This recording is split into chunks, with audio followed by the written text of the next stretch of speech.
everyone, Novels Wonderland here. Thank you all for the love and support you've shown me and the channel. Welcome to Kumo Audiobooke Adolescence. 2 chapters 2952 words 12-minute read. Chapter 57 Adolescence. 1590 words. /N. In this new arc there's going to be an influx in OCs.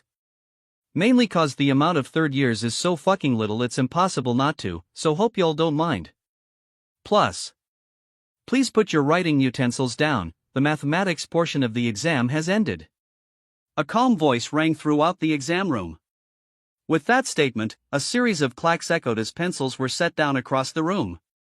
There will be a 10-minute break before the English portion of the exam, so you may talk amongst yourselves or use the opportunity to use the restroom during this time. The proctor stated, before adding on a final note, however, any discussions regarding the actual content of the exam is prohibited until after the exam is over and may result in the disqualification of your score if caught. As the proctor finished the last of their necessary announcements, they made their way to the front of the room, sitting down on an elevated platform. Phew! Nijire wiped non-existent sweat off her forehead, confident that she did pretty well on the mathematics exam, as the proctor announced the completion of the portion. After all, it wouldn't do to be so bad at something that her best friend had helped her the most in. Previously, Ishin had told her a few times that his quirk functioned through formulas. Before Ishin could begin to write even a quarter of the base formula, Nijire's brain had already blanked out. But that had only cemented the fact that her best friend was probably a math genius.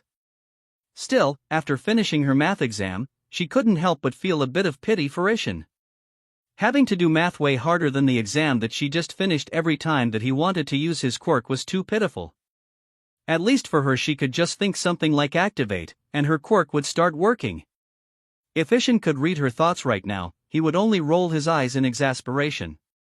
He wasn't solving a formula, he was just inputting parameters and the result was just teleportation. Of course, any attempt at explanation was redundant. She glanced to her left, to see the boy that was originally there, gone. Probably went to use the restroom. Glancing to her right, she saw Chihiro looking up at the roof with a blank expression on her face, as if her soul had left her. "Are you okay?" Nijire asked, wondering if the exam really was hard enough to the point that even someone who looked fairly composed earlier was looking like they had their soul sucked out. Chihiro turned her head, looking at Nijire with unfocused eyes. "I think I did okay," she said after a few seconds of staring blankly at Nijire. "That's good then." Nijire nodded, but quickly changed topics. "Wait, your quirk. Can I ask more about it? Like what else can it do?" Nijire asked. "Shoot." Chihiro answered, looking for topics to distance herself from the exam, because thinking about it only made her stress even more. "Well, can you break your headband?" she asked curiously. "Oh, you asked that earlier too, right?" Chihiro responded. While such a question might come off as insensitive, she was only surprised at the suddenness of the question, rather than having a negative reaction towards it. Basically Chihiro started, but paused midway. "On second thought, let me just show you." Chihiro reached back up to the golden headband before taking it off her head and holding onto two opposite sides of the ring. As she put even the smallest amount of force into it, with an audible poof sound, it lost solid form into a ring-shaped gathering of small, shiny, golden clouds. "Whoa!" Nijire marveled, watching as the golden cloud slowly gathered above Chihiro's head, condensing to reform the golden headband. "Yep. I can technically break it, but not actually," she shrugged. "The headband has some weird rules that I haven't fully figured out yet." Nijire clasped her hands together, before plastering an expression of pure curiosity and begging on her face. "Can I feel it?" An awkward look appeared on Chihiro's face before she slowly nodded, reaching back up to her halo. "May I have a go at it after, de Gozaro?" An unfamiliar voice entered the conversation. Both Nijire and Chihiro turned their heads at the sudden interloper. With her hands on her hips, the girl flashed a confident smile. She had short, golden hair and dark orange eyes. Visible on her neck was a silver tattoo of a horse, which she displayed with pride. She gave off of the general vibe of a countryside girl, yet her speech was archaic. If someone asked Nijire her first impression of the new girl, she would say that she looked like a less majestic version of Shunchan. Chihiro looked at the new girl with a confused expression, yet before she could ask the important question, Nijire cut in. "Who are you?" she exclaimed, before automatically spitting out another question, "What's your name?" "Ha ha." The blonde girl raised her head, booming with confidence. "You ask me my name? This humble one's name is Kisho Don de Gozaro. And what's with that de Gozaro talk?" Nijire asked. "Were you born in a samurai family?" she theorized with curiosity. "That's just how this one naturally speaks, de Gozaro." Don raised a hand to comb through her bangs, before opening her mouth to ask, "And may I ask the names of you two ladies, de Gozaro?" "Oh, my name's Heido Nijire, nice to meet you, Kisho-san." "It is an honor to meet you as well, Heido Dano." Don put the heels of her feet together before nodding her head at Nijire. Now both Don and Nijire turned their heads at Chihiro for an introduction of her own. "Sayuki Chihiro, nice to meet you." With Don's own display of a respectful nod, Chihiro gave a small nod of her own after introducing herself.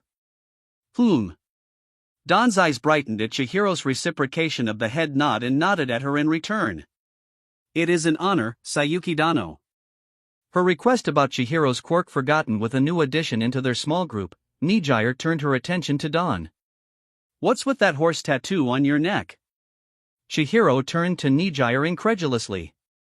She had thought this earlier, but she really was insensitive when it came to questions. Yet, Nijire's expression only screamed "I'm curious," which was why Chihiro didn't have much of a bad impression of her despite questions which could be misunderstood as insensitive. But it didn't seem like Don was offended either. Yet, Don wasn't offended for a different reason. Kisho Don was a child who had a chronic case of Chinibu, 8th grader syndrome. And what do people with Chinibu like to do? Obviously brag about their unique features. And in a world where people's unique features were a major part of how they were treated, it wasn't a surprise that Chinibu was probably more widespread than one would assume. Are you curious, Heido Dano?"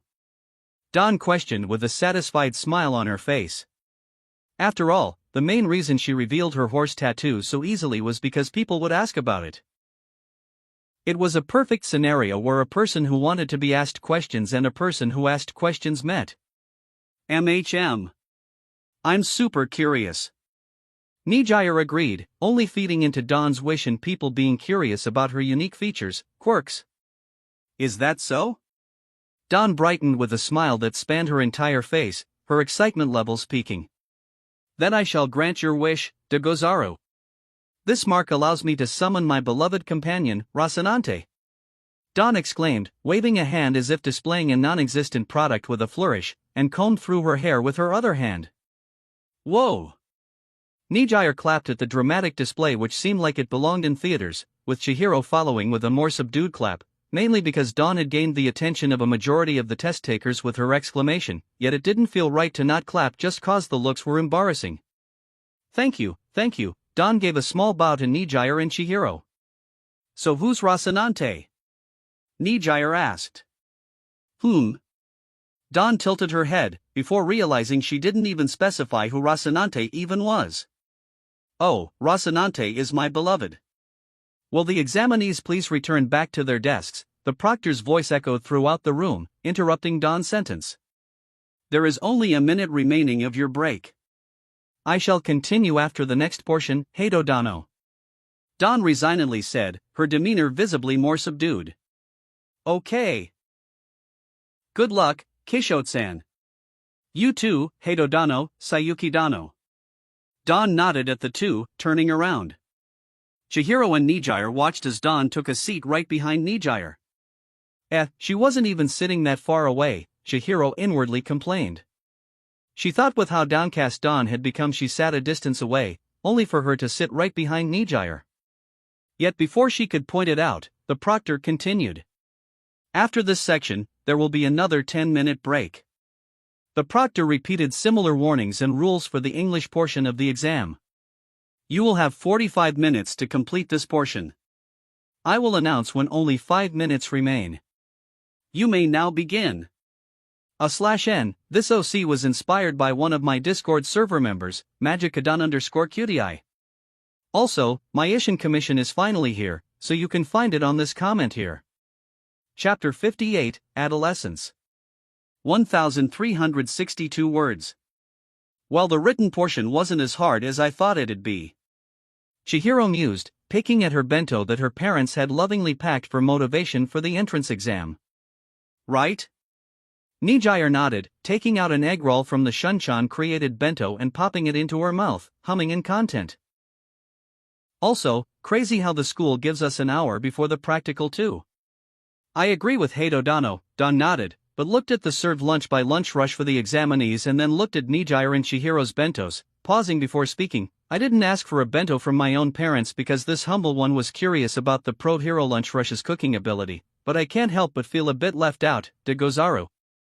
Oh, I was also curious about lunch rush's food too, but Shunchan never cooks, so I chose the bento instead, Nijire agreed with Dawn, taking out another egg roll from the bento, before adding on, and also, when we get accepted into UA can't we just eat lunch rush's food whenever? Oh. Dawn clapped like she had a realization. Such confidence, Heidodano. Using when means that you're truly confident that you'll get accepted into UA de Gozaru. This humble one strives to have your confidence, de Gozaru. Dawn said with brightened eyes. Hee, Nijire puffed out her chest in pride. Of course I'll get accepted into UA. After all, I've had the bestest tutor teaching me this entire time. Tutor? Chihiro tilted her head, asking, did you ask an alumni or something? Nijire shook her head. Nope. Shunchan helped me. It seems that this Shunchan is being mentioned quite a lot, de Gozaru. Dawn noted. If it isn't disrespectful, Heidodano, may I ask who this Shunchan person is? After all, while Nijire had asked a barrage of questions during the gap between the English portion and the Japanese language and literature portion, Chihiro and Dawn didn't have a single opportunity to ask Nijire any with the exception of her quirk.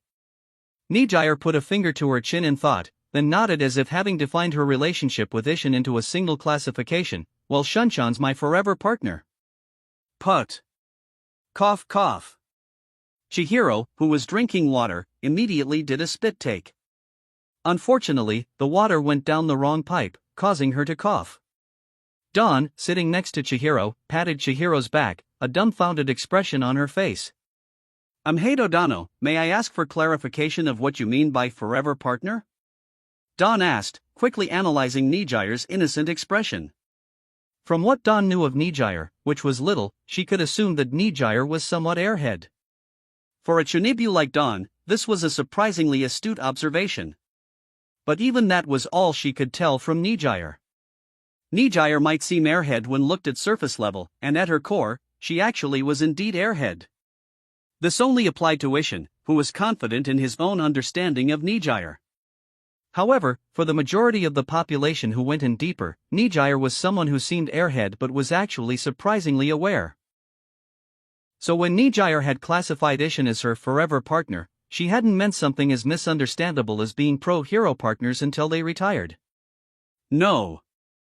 Nijire believed from the bottom of her heart that the relationship between her and Ishin was that of being together until death.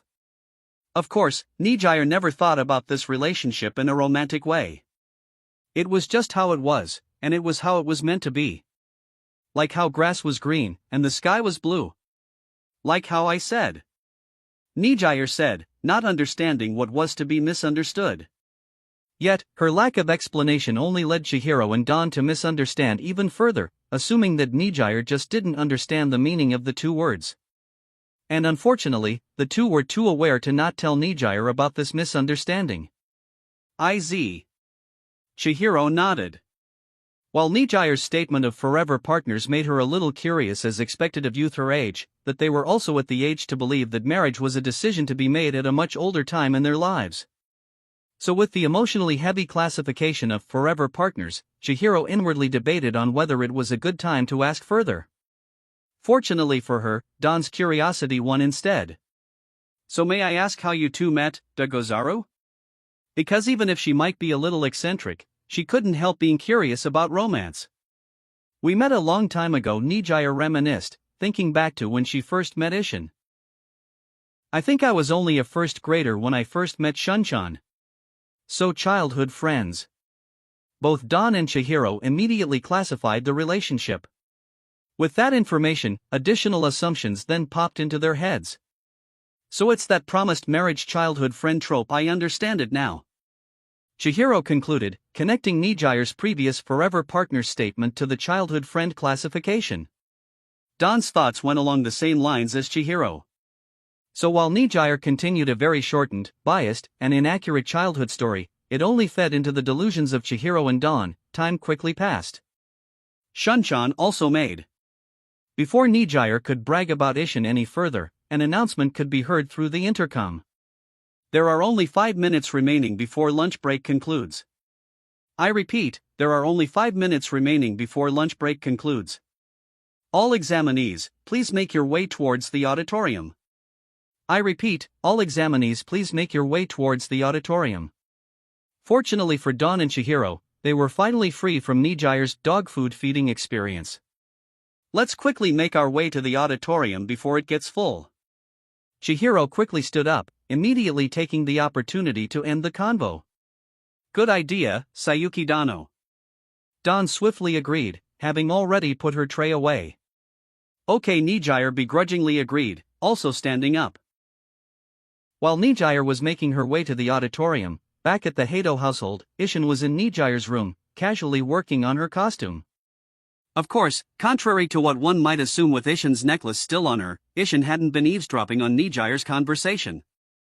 Rather, he had said it that way on purpose, because he didn't particularly want to feel like a stalker. What he did, though, was classify a specific trigger that dictated when he should be observing Nijire.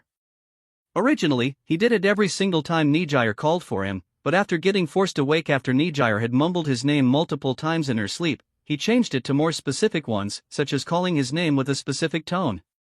There were additional conditions in which he would look over at the necklace's range. For example, when an object large enough to be threatening entered the range, or when Nijire's cortisol levels rose. It was similar to having a Chrome tab open, but only moving that specific tab to another screen when he was playing a video on it. Ishin had created similar triggers to judge when he would teleport people to the police. For example, force towards another human being that would cause injury was judged as automatically being sent to the police. Ishin originally created this trigger to make his life easier, but it also had an additional benefit of not just catching villains, but also unintentionally catching cases of domestic abuse. He wasn't normally the type to butt into family-related things, but a crime was a crime. Even if he never explained why specific people were sent to the police while he was on the clock, it could be easily assumed based on the people sent, so Ishin never bothered to decide what happened after. Ishin teleported another piece of fabric into his hands to feel it, as Shirori entered the room. Shunkuan, would you like some snacks? Yes, ma'am. Ishin nodded. He needed some sugar in his system. You seem pretty confident that Nijire-chan is going to pass the exam, Shunkuan, Shirori noted, which only got a poised look from Ishin. Of course. I taught her after all. /N, here is the actual weekly chapter. Enjoy your week. Don't forget to like and subscribe to Kumoe Udiobo, okay?